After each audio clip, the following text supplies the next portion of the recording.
Okay, very good morning. Oh, that was a high sound, wasn't it? Very good morning to you all, and welcome to this Civita breakfast meeting at La Fable, and also online. I think we have many people following us there as well. My name is Lars Peter Nordbakken, and I will be moderating this meeting on actually one of the most, should we say, pressing liberal concerns of our time, what lies ahead for the West. And in particular, what we know and don't know about the new geopolitical and geoeconomic situation. Thanks to his participation in another international meeting, Civita is also hosting actually in Oslo this week, of the Mont Pelerin Society, we have with us today a speaker who is eminently qualified to share with us some insightful reflections from a broad liberal perspective, Bill Emmott. And Bill Emmott, you may know his name, some of you, or I could also have said Mr. The Economist, right? The reason why is that if The Economist had followed the practice of signing their leading articles, I think your name would have been, very well known, but they don't. So you understand what I meant by Mr. The Economist. Bill Emmott is a writer and consultant today, best known for his 13 years as editor-in-chief of The Economist, and from 1993 to 2006, and the publication he joined already in 1980. And so you have been correspondent in interesting places like Brussels, Tokyo, and London. And if some of you who have read The Economist for a long time are missing his leaders, I have an option for you. I think a good substitute would be to subscribe to his regular newsletter called Bill Emmett's Global View. I must mention, of course, that Bill has also is the author of 14 books, and very relevant to the topic this morning is the book from 2017 called titled The Fate of the West, The Battle to Save the World's Most Successful Political Idea. And I think what we're going more into, listening to you, Bill. Before we get started, just a few words on the order of the day. After Bill Emmett's talk, I will ask a few prepared questions, just a few, and before we open the floor for questions from the audience. And we will go in for landing with some rounding off comments from Bill, and the meeting will end at 9:15 sharp. So you know that. So, I think without further ado, I kindly ask you to welcome Bill Emmott. Please, the floor is yours, Bill. Thank you.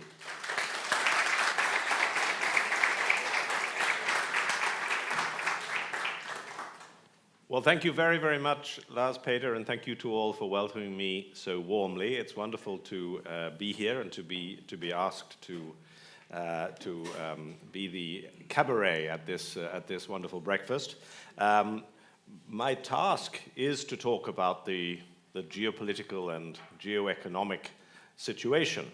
I want to say to you right at the start that you must not expect predictions. You must not expect me to tell you exactly what is going to happen in 2, 3, 4, 5, 10 years' time. And the reason for that is because none of us know.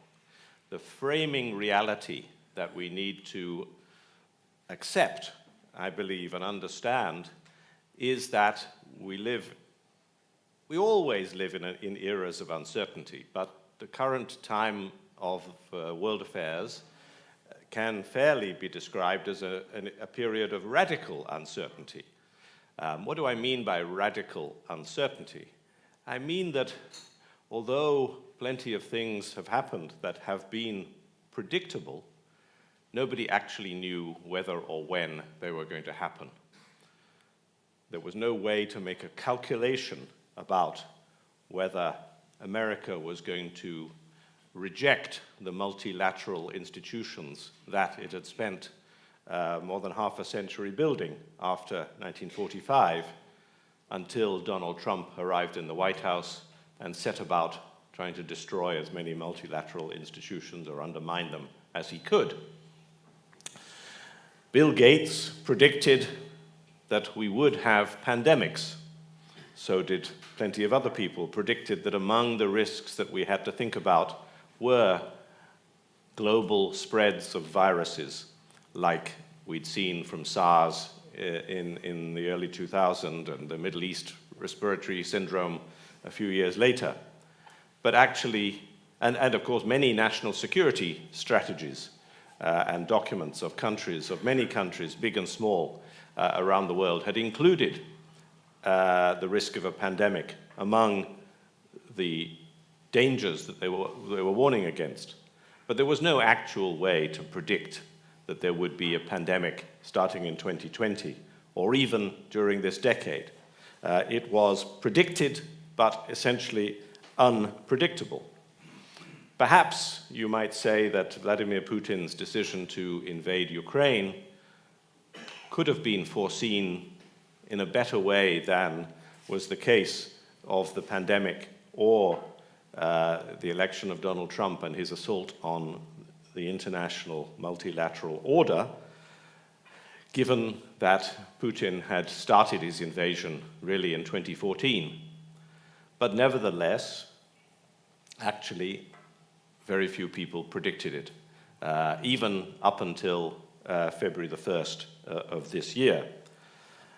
So that's what I mean by we are in an era of radical uncertainty. We've had major events that have been happening in the last 5 years that have had fundamental effects on the course of the world and the course of our countries, the course of our very significant markets, that have not been, in any sensible sense, predictable.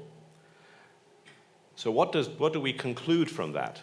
Well, first of all, I think we conclude and should conclude that the range of possible outcomes, the range of possible futures that we have to think about for our countries, for ourselves, for our companies, is much wider than we would previously have liked to think. We have to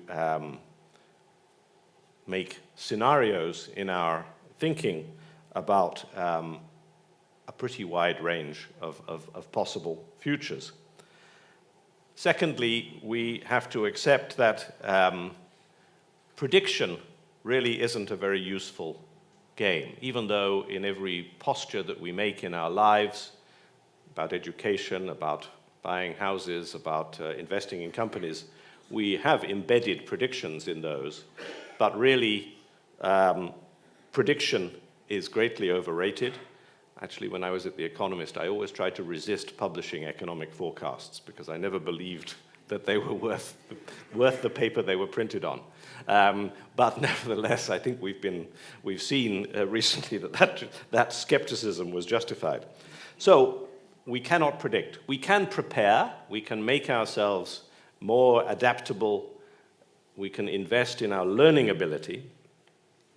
We can invest in our flexibility. We can seek to avoid rigidity in our companies, in our countries, in order to be more able to flex ourselves to these range of possibilities. But we should not get trapped by particular predictions and visions that say in 2030 the world will look in the following way, because that being trapped by predictions is a very dangerous thing, I think we've just seen. So what I'm going to talk about is to try to isolate the things that we do know currently about geopolitics and the way the world is evolving, and then, of course, give the start of the much longer list of the things that we don't know. And I will give my sense of, as it were, my beliefs about where the world is heading, but they will not be predictions. Because I think an essential liberal trait, which I'm sure is absolutely flowing through the blood of Civita, is humility. The point of liberalism, in my view, is to the resistance of dogmatic prescriptions or predictions, and a belief that we need to allow our countries, our economies, our societies to be able to evolve in a free, organic way, because the societies and countries need cannot predict. They are humble about where things are going, and a belief in freedom and the operations of the market is essentially a statement of humility. So what do we know currently about the geopolitical scene? Well, first of all, from the pandemic period, we knew even more clearly than what we had perceived in the years running up to it, that we are in a world of great power competition, of superpower rivalry that is more and more dominant in world affairs. That rivalry was very maybe very clearly laid out in the joint statement between Russia and China, published on February the 4th, more than 5,000 words of condemnation of Western leadership in the world, and the declaration that the strategic partnership between Russia and China was a partnership that knew no limits. That, by the way, was a piece of bad prediction, since very quickly since then we've seen that there are limits to this strategic partnership, but we'll come on to that. But we've seen intensified rivalry during the pandemic. The pandemic might, in a textbook, have been exactly the sort of global threat, a virus that affected every country in the same way, that might have brought countries together.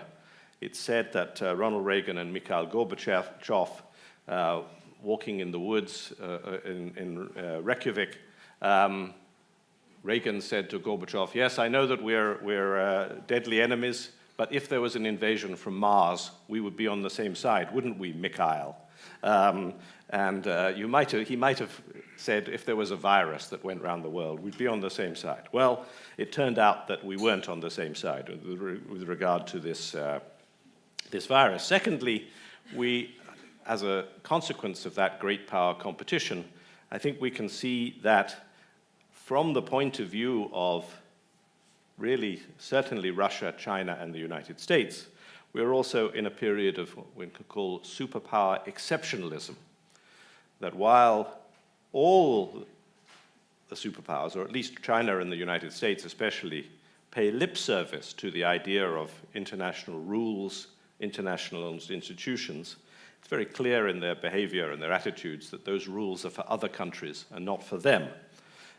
We see that in Russian imperialism that has violated the Charter of the United Nations, of which the Soviet Union was a signatory. We see that in China's attitude to the UN Convention on the Law of the Sea, in its approach to the South China Sea. We've seen it in America's anti-multilateralism, and it's been embedded in many ways in American policy for many decades. But alongside the rivalry, alongside the exceptionalism, I think we should also reflect from the pandemic period that we've also seen exposed superpower inadequacy, or at least a sense that all of the superpowers are mistrusted around the world in their own ways. The United States is mistrusted because it handled COVID badly, because it handled its withdrawal from Afghanistan badly, and because on January the 6th, 2021, there was an attempted insurrection on the Capitol, an attempted overthrow of essentially American democratic processes. China is mistrusted because although it began the pandemic very strongly, boasting about its superior method and model, it is now struggling with its zero COVID policy. Its economy has slowed and is no longer looking admirable. Its vaccines, while they were produced very, very quickly and efficiently, proved to be ineffective and were using backward technology. Its demography actually is beginning to decline. China is emerging from this pandemic period looking a weak superpower rather than the strong one we had wondered about. India is mistrusted because, having boasted of being a vaccine manufacturing superpower, and with its main production of AstraZeneca vaccines pledged for the global COVAX scheme, India then banned exports when it had its own COVID crisis.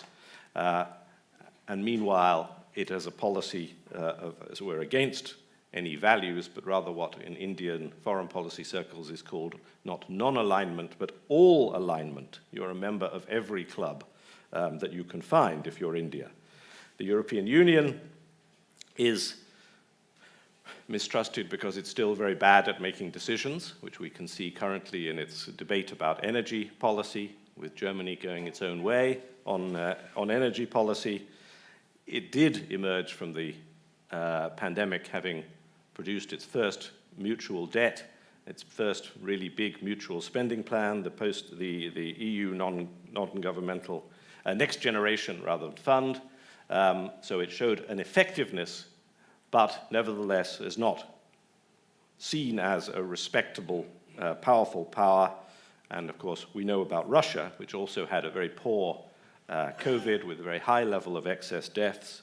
Its demography has been terrible for 30 years now, and probably we can explain some of the factors behind its invasion of Ukraine in its own weakness and its own domestic problems, rather than any perceived strength. So the picture I'm trying to paint is that while we have great power competition, we have no dominant great powers. We actually have a world in which the great powers are mistrusted quite substantially by other countries. And that means we're not a world that's evolving into a world of clear camps, particularly camps between the United States on one side and China/Russia on the other. It's not a binary world that we can see before our eyes evolving, because the majority of countries in the world don't actually want to join a camp because they don't trust any camp. So I think I would describe it as being a promiscuous world in which countries are currently absolutely willing to do transactions with whoever offers them something that they want, but will not commit themselves to one camp or the other. So that's the kind of world that emerged from the pandemic. We did learn, of course, as well as that globalization, thanks to worries about supply chains through the pandemic, thanks to the superpower rivalry, is not necessarily a given. But I think we should also realize out of the pandemic that globalization remains an incredibly powerful force.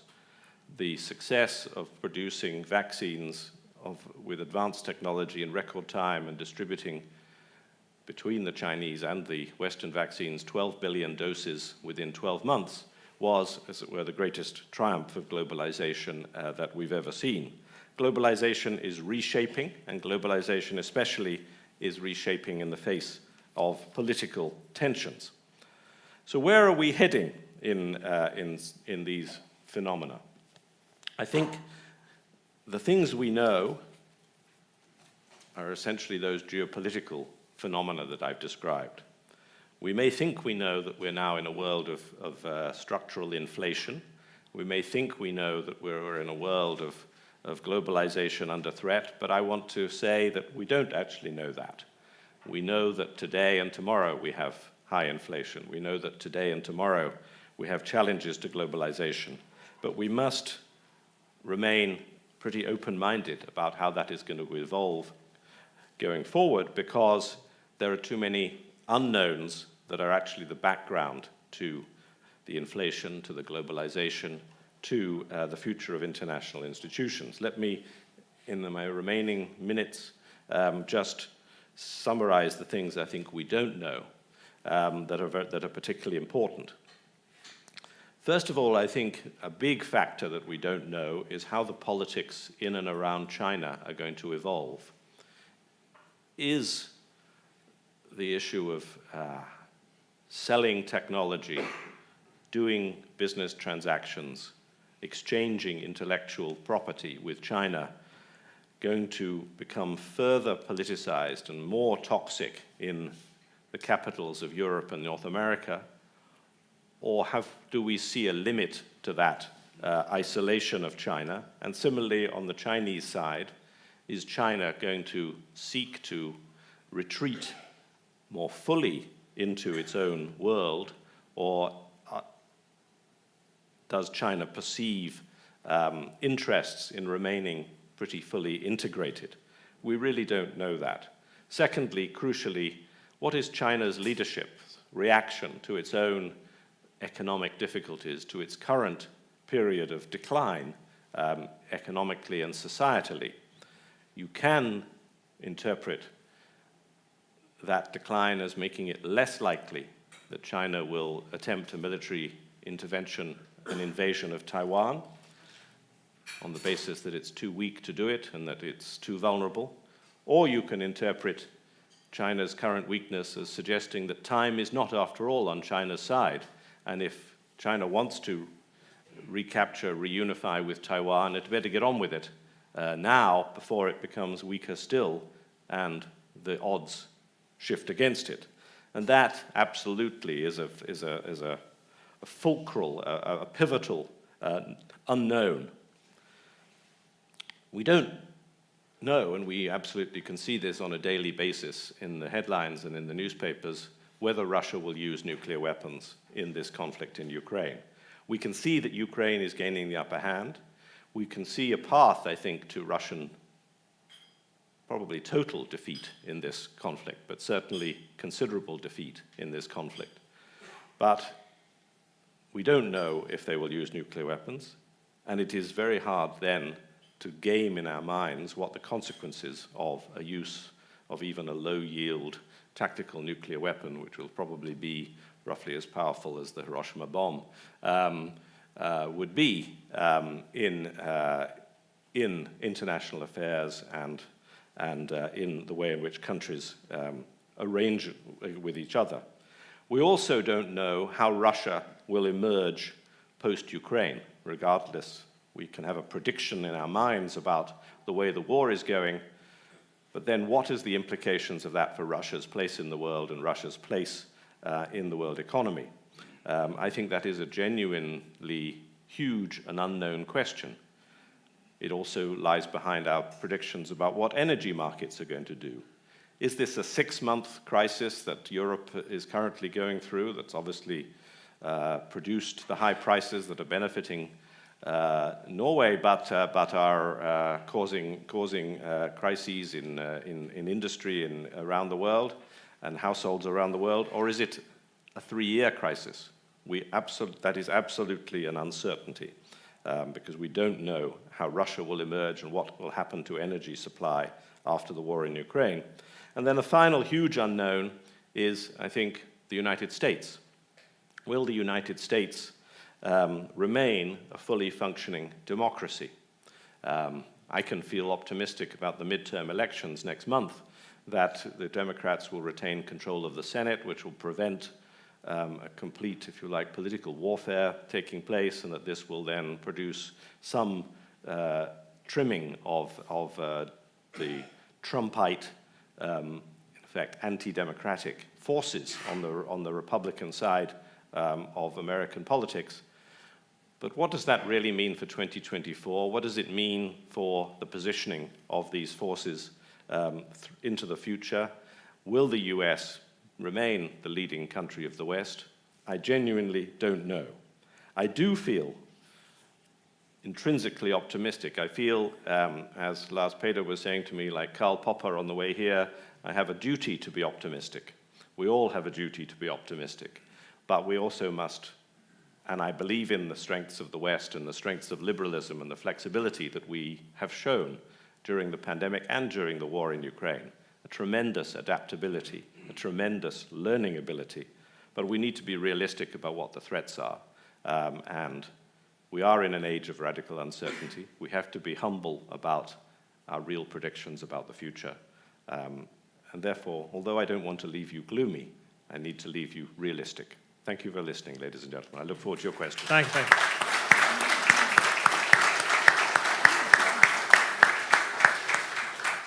Well, I'm afraid I have to start this by saying that I made a very wrong prediction about the end time of this meeting. I got the message from my colleagues. It said that we should end at 9 o'clock, not 9:15. And if you make wrong predictions, you have to make some corrections in your actions, I think, or it's reasonable. So what I will do is to skip my own questions Oh. and open the floor for the question you might have. And we take one-on-one question at a time, depending on how many questions arises. And I already see a hand there. So if a microphone could be passed over, right? Thank you. Thank you. Name is Odd Gunnar Skagestad.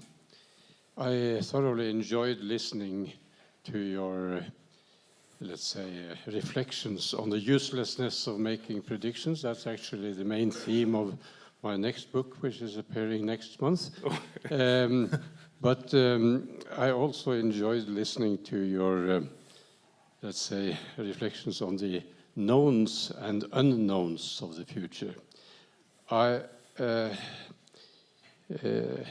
would like, however, to hear if you have any reflections on what Donald Rumsfeld once called the unknown unknowns. Should we focus more on the unknown unknowns in the future? The so-called black swans, or whatever you want to call them? Thank you.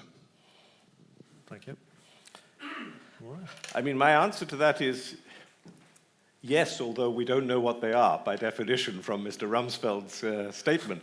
But I do think that seeking to imagine what could be some currently inconceivable threats or developments, positive or negative, actually, is a useful exercise. Now I go back. So one of the first things I had to do when I became chief editor at The Economist in 1993 was that we had a 150th anniversary, and there was an issue for which I had, of course, because I had no time, because I'd just been appointed, I'd made no plans for how would we mark this 150th anniversary in the magazine. And somebody came to me and said, why don't we do a cover about the threat of asteroids from hitting the Earth, and what would they do? And actually, I thought this is a perfect unknown. So I would say, going back 30 years, in a way I already agreed with you then, and we've just seen this well-publicized attempt by NASA to work out whether it could divert an asteroid using a spaceship. So I do think that we should try to imagine, and we find as we do that actually these are not so unknown as we think. In other words, they are things that we have simply consigned to either the unthinkable or to the so unlikely that we don't care about it. But unthinkable means unacceptable, and the use of nuclear weapons and the consequences of the use of nuclear weapons is, I think, an unknown that's right in front of us now. And the Pentagon has, I'm sure, worked out a series of options for how it would respond. But we know that the ultimate unknown is the response of human beings to the use of nuclear weapons, both in Washington, in Russia, in China, and in other places. So thinking through those consequences, I think, is a very valuable thing to do. Okay. I'm sure there are many other questions, so please don't hesitate to raise your hand. And I can also say, raise a question and make it short as you can. Anyone? Yes, come on. Hello, microphone coming. Mike? Yes. Hello, my name is Christian. I was very impressed by your speech. Thank you so much for coming here. It's a great thing for me. I'm starting journalism school. And I want to ask you about your most proud moments of Economist. And what about also I'm trying to be a bit critical here, what about the Iraqi War? You got some criticism for that. Can you take us through it? Sure, yes. Well, that's probably a long speech I should give you. I think proud moments, well, there's two types of proud moment. One is if you're running an organization like that, and I'm sure it's the same with Civitas, your proudest moment is when people who you've hired really develop and flourish and produce brilliant ideas that are much more brilliant than you could have yourself. So that the real proud moments are from the group. In terms of what we published, I'm proud of the fact that of the times when we identified issues well ahead of them becoming common items for debate. One of them I would cite would be the legalization of same-sex marriage, which we put on the cover first in, I think, 1994 or 1995, arguing for the legalization of that. Obviously now, 30 years later, 25 years later, it's now absolutely a common part of our existences in most countries. But I think I'm very proud when we identify issues ahead. So I have to be proud also of the fact that we chose to treat the then incoming Italian Prime Minister, Silvio Berlusconi, as a kind of what you call a category enemy, I would say, in 2001, because he was Donald Trump, 20 years ahead of Donald Trump, a rule breaker, media mogul, manipulating information, undermining institutions of Italian democracy, telling lies whenever he could, hiding his real financial affairs whenever he could. He was behaving like he was absolutely a precursor of Donald Trump, and that's why and I'm proud that we didn't just treat him as being a news story that was here this week and gone the next, that we built him up into a kind of campaign.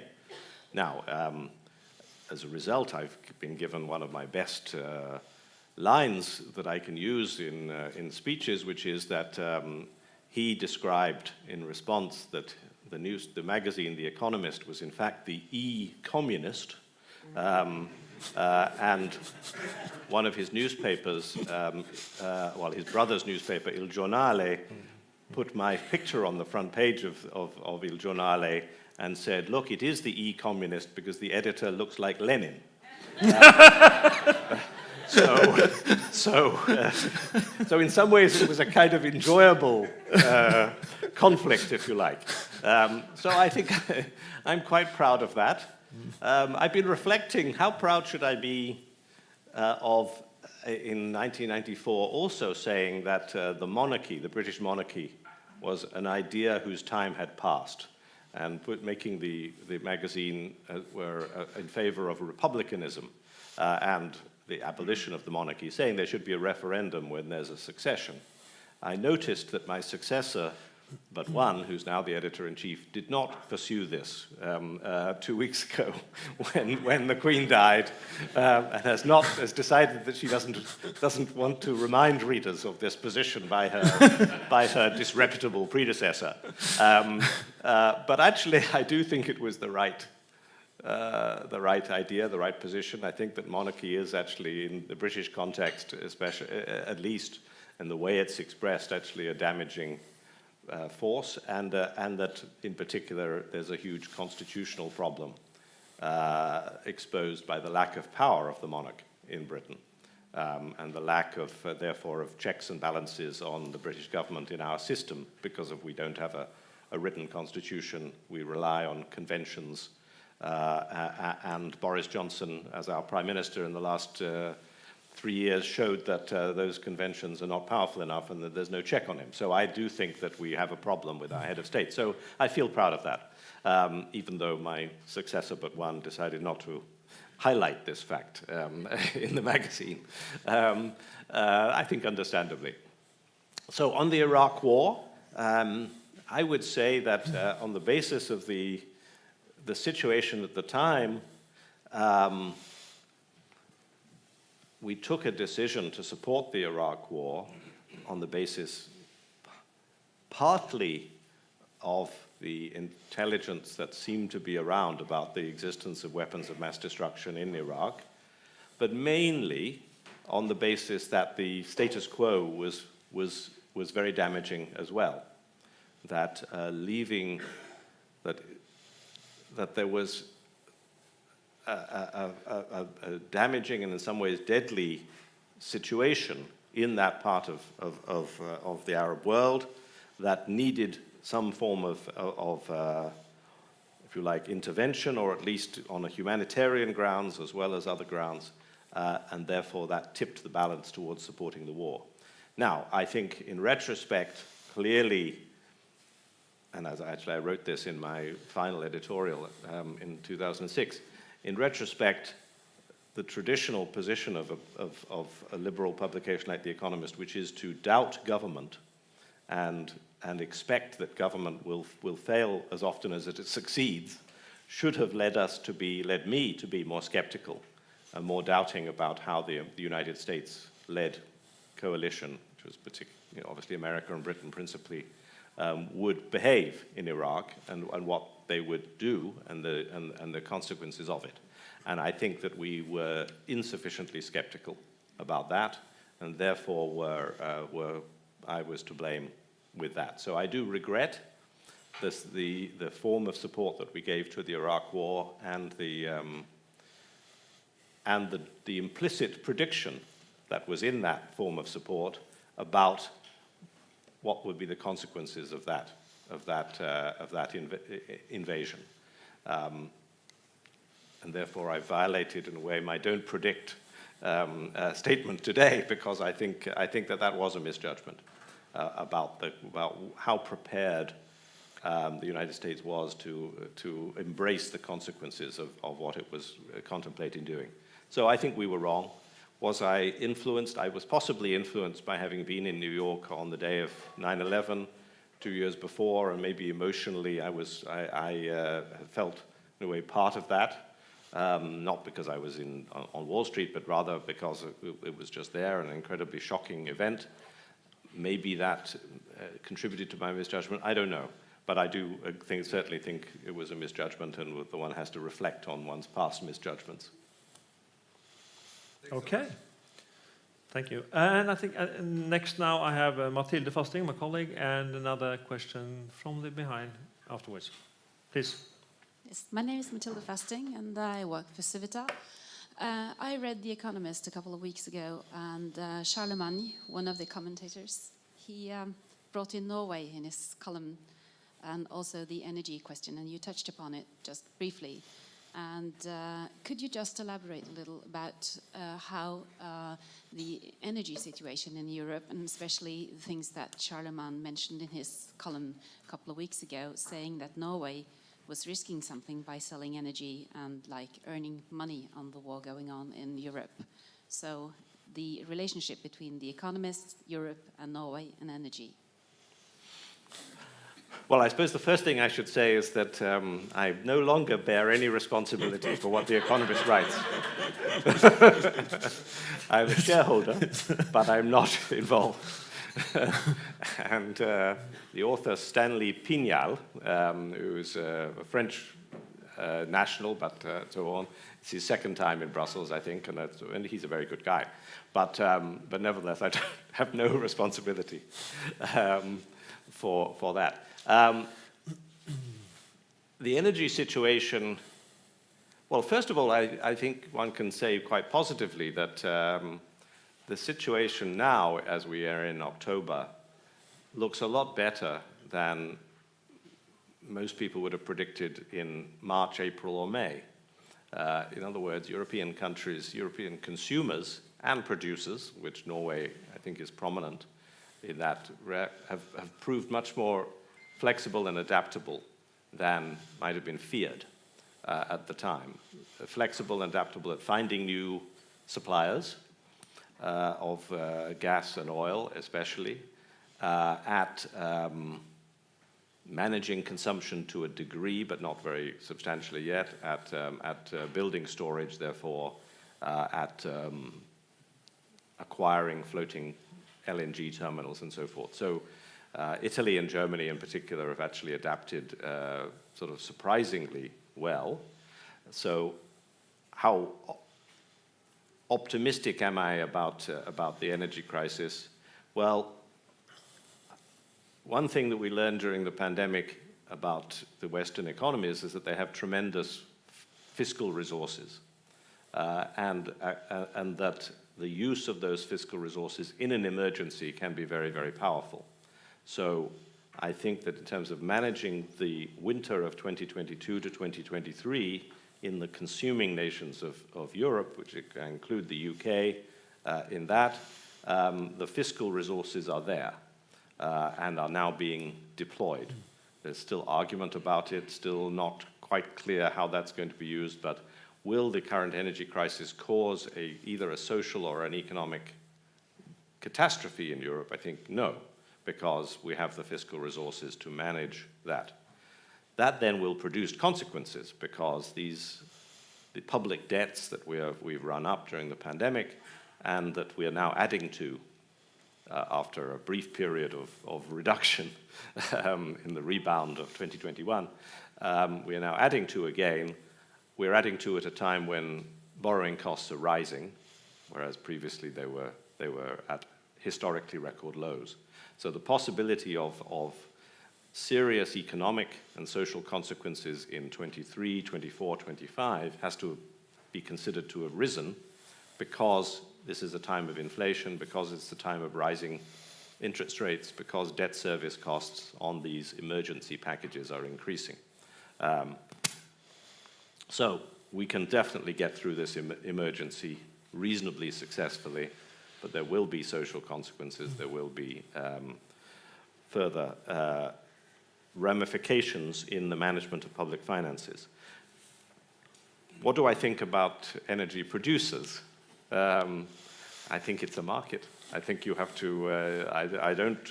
I don't share any criticism of producers personally for selling at market prices. I think clearly there are issues in the management of electricity markets, in the use of gas as the marginal price in such extreme circumstances, and thereby providing excess profits to the users of other fuels, including renewable energy. That has good aspects to it, because it's greatly accelerating the investment in renewable energy in many countries in Europe, but that's a 3 to 5 year benefit. But of course, there are super profits there, so I'm sympathetic with windfall taxes on them. But would I can't, actually, I didn't read that Charlemagne. I'm less dutiful than I used to be at reading every page of The Economist. So therefore, I need to look back at what he wrote about Norway, and I apologize for that. But I can't see why one would penalize a producer or criticize a producer for selling at market prices, personally. So that would be my view. So I think this energy crisis is manageable, but clearly, the question is what kind of further investment is incentivized and how to incentivize it in order to produce the sort of outcome that people want in 2, 3, 4, 5 years' time. Good. Then we have, I think, so to speak, a question from the back bench. I'm Jorn Baltersen, a late member of the Mont Pelerin Society, the Frenchman Bertrand de Juvenil. He published an analysis where he partly blamed democracy for the rise of big government. And I believe also Friedrich von Hayek, at least in part, agreed with this. And my question then is, given the rise of big government in the past decades, past 100 years, is this a threat to democracy that people see all this government rising, the size increasing, and government intervening more and more? Is this a threat to democracy? To me, I think it's a very interesting conundrum or question. Thank you. To me, the biggest threat to democracy is the role of money in political campaigns and the role of lobbying. But that's a direct result of big government, of course. The reason why we can be said to have in some countries the best democracy that money can buy is because the incentive to invest in and therefore manipulate the decisions made by democracy has increased so much because government has risen in significance for business of all kinds. So to me, the consequence of big government that is most problematic for democracy is the reward that it provides to those who have the resources to be able to, if you like, buy votes or to buy in a semi-corrupt way, to buy influence in order to affect the decisions of democracy, essentially in a non-democratic way. So democracy becomes for sale because there's such a huge incentive to buy it, because the stakes are so high. And so it violates the basic, or the essence of democracy, which is equality before the law, and in a way the equal status of citizens as voters. If Elon Musk has a much bigger vote than you or me, then, or Google has a bigger vote than you or me, then clearly democracy is being affected in a deleterious way. This is a constant, it's an eternal aspect of democracy that really needs to be fought against in a vigilant and successive way, and that democracies will always struggle against. So is this greater in the countries where the government is biggest? Sweden, France, or is it simply greater in the countries where maybe the stakes that come from investing in manipulating democracy are greatest? The United States. The country I live in, Ireland, has one of the lowest tax takes as a percent of GDP compared with other OECD countries, well below the OECD average. The government is smaller, therefore. Does that mean that democracy is less at risk? So I don't see a direct correlation between the size of government, but I absolutely recognize that as influencing decisions becomes more profitable, so dangers to democracy emerge from that, and an inequality that then subverts the future of democracy is a huge danger. So that's basically the way I think about it. Okay. I think some of you might already have sensed that, Bill, you are quite knowledgeable about Italy, right? Italy. You went to Berlusconi problem early on. And in fact, you are also on the scientific council of the Centro Anaudi in Turin. And as we all know, the West is facing attacks from within in many ways. You mentioned Trump, you already mentioned Berlusconi. What about the last elections in Italy? I think it will be interesting to hear your view on what are we actually facing here? Well, what kind of challenge? Okay, so it's been a great privilege, an enjoyable privilege to be forced by Mr. Berlusconi to study Italy for the last 15 years or so. And that's been a great flowering of part of my life. I like to say that the two countries that I spend most time in or studying are Italy and Japan. And among the reasons for that is the food, of course, and the wine in Italy's case. But I think also the political scene and the way in which the country works is inherently interesting. So what we saw in the election on September the 25th was actually something that, in a way, contradicted my comments about prediction.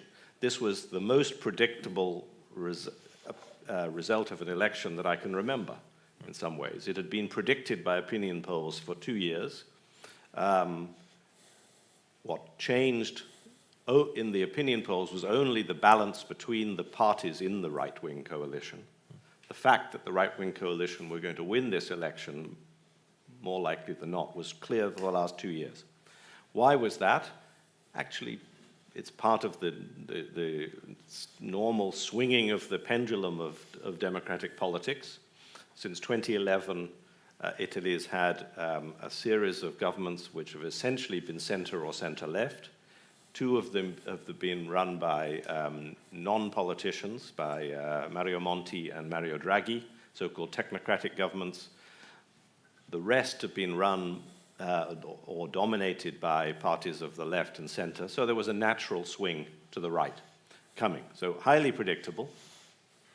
It's the right in Italy is much better historically at using power and profiting from the use of power than the left, or at least they see the use of power in a different way from the left, and therefore they formed a coalition, whereas the left fought with each other. As has been said during the elections, the difference between the left and the right in Italy is that the left fight with each other ahead of the election, the right fight with each other after the election. So here we have a government being led powerfully on the right by Giorgia Meloni. So question number one is, why a swing to the right? Well, I think that that's because simply we had 10, 11 years of governments of the left, and there's considerable dissatisfaction, of course, with the relative underperformance of Italy and of the decline of the Italian economy in that time. What does the right mean in Italy? Sadly, there is no liberal right in Italy. Italy has not been a country in which liberal ideas have been picked up and adopted by parties of the right. Insofar as they are picked up, they're really picked up in the center of politics as they're seen it. The right tends to be more corporatist, tends to be more protectionist, tends to be more nationalist. It's now being led by a 45-year-old first female prime minister who is the head of a party which uses as its symbol the flame from Mussolini's tomb, and has clear ties to post-war patriotic fascists, as they would call themselves, who were symbolizing duty and loyalty to the Mussolini regime. Should we therefore be worried about this as a fascist regime? I'd say you should always be worried about the dangers of anti-democratic, pro-violent groups, and they definitely are some that exist within the party of Ms. Meloni. Should we be worried about that in the short term? My answer to that is no. One, because within this right-wing coalition, actually Meloni is the better of the three people to lead it. We've talked already about my friend Silvio Berlusconi. Do we want him running? Italy has known populists for 20 years, nationalist populists. Mr. Salvini, who leads the League, which has had a great decline, lost its votes to Ms. Meloni. Do we want him? He's a pure populist, xenophobic, anti-immigrant. Ms. Meloni is relatively unknown. Her views actually are relatively liberal by Italian standards, but she's still going to try to prevent the former Alitalia being sold to a French airline or things like that. But she is, at least on the face of it, seemingly relatively liberal. I think if I was an Italian, I probably would be worried about social rights, about anti-homophobia laws, about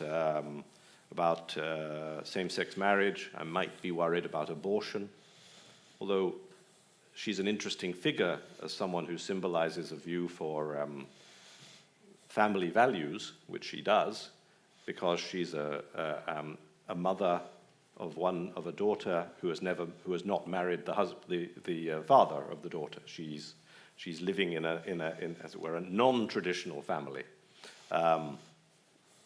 So she I think carries possibilities of being a bit more progressive, if you like, in her thinking than some of her supporters might like.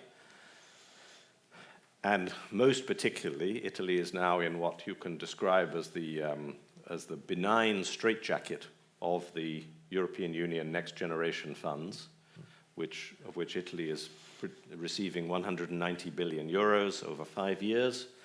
Italy is 1 year into the 5-year program. Mario Draghi wrote the public investment plan to get it. There is conditionality from the European Commission.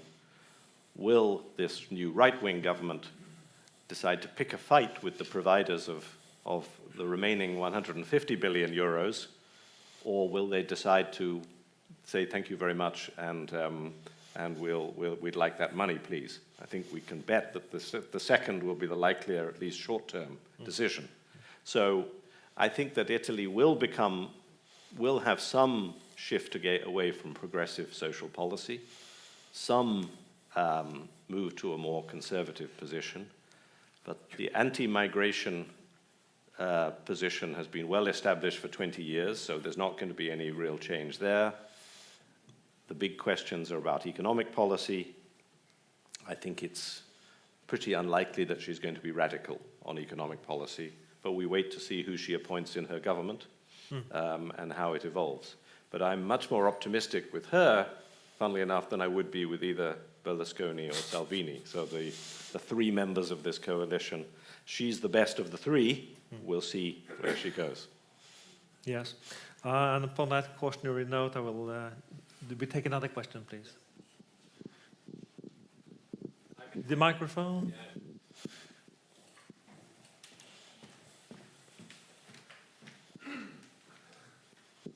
Thank you very much. Thomas Øyve. I've been a keen reader of The Economist since the 80s. Really loved the magazine. It's been just fantastic. So my big question is a little bit back to geopolitics. I think that's the kind of the big issue now. Geopolitics is always very depressing.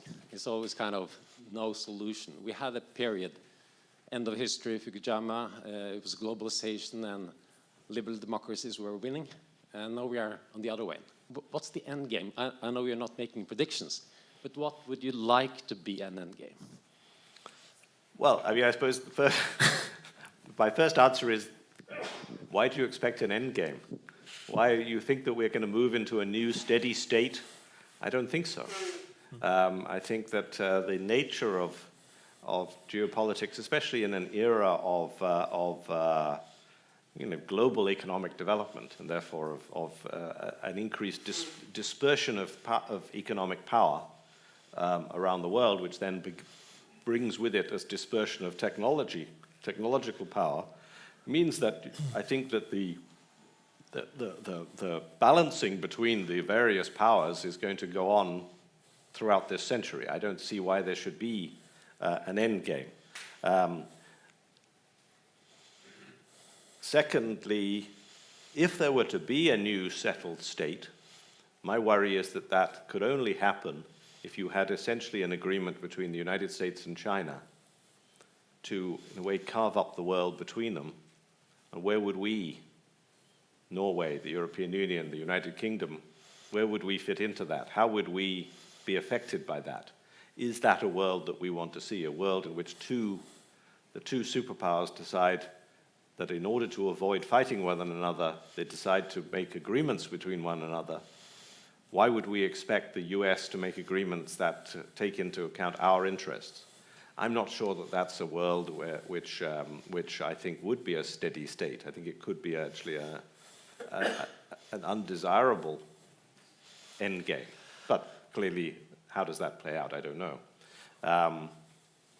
I guess what I would prefer to see would be that that the superpowers come to realize that actually there isn't a gain to be made from conflict between one another, and that none of them are powerful enough to dominate, and therefore they don't plan strategy in order to seek that dominance, either as a defensive or as an offensive nature, and therefore they come back to some form of multilateralism, which says, actually, for our own interests, we need now to bind ourselves in some kind of network of institutions and rules that bring in the views of other countries. And so my end game, in that sense, if you like, is, if you like, a return to what we perhaps, in an unrealistically optimistic or kind of admiring way, think of as the rules-based order and the multilateral system, but a multilateral system in which actually the participants in it do have a more equal input to it. And so that's what I think has to be, as it were, a more stable world. So if you like, what end game do I want to see? I want to see a more stable world in which there isn't such a wide variety of possible outcomes, which include nuclear conflict. Now, what I don't know is how we resolve the status and future of Taiwan in that conflict, in that situation.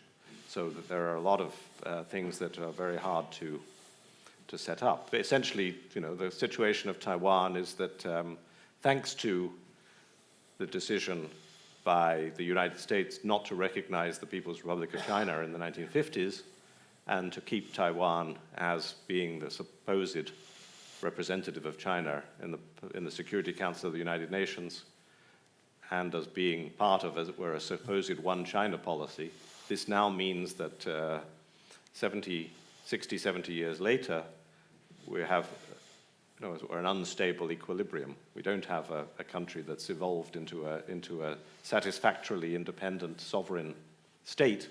It's still a country that theoretically on both sides is in a temporary state. And clearly from a Chinese point of view, the one China policy means that it's only a matter of time before Taiwan rejoins China. The question is how. And I don't know how that can be resolved in a stable way, and whether that can continuously be kicked forward. But if it isn't, then we have a very serious risk ahead of us. Thank you, Bill. And the future is still open. There may be no end game, but this meeting has an end. And in order to try to make the correct prediction this time, I'll rounding off the meeting now. Let me just tell you that Bill Emmott is written a paper for Civita that will be published in the coming days, and so you can read more about his thinking of what we know and what we don't know about the value of humility and ability to adapt in order to tackle radical uncertainty. And we will also have a podcast made with Bill that you can hear in a couple of weeks or something, Matilda? Yeah, right. So, but first of all, but last, I think, thank you so much for coming. Thank you so much. Thank you. Good to have you. Thank you. Thank you. Thank you. Thank you. Good.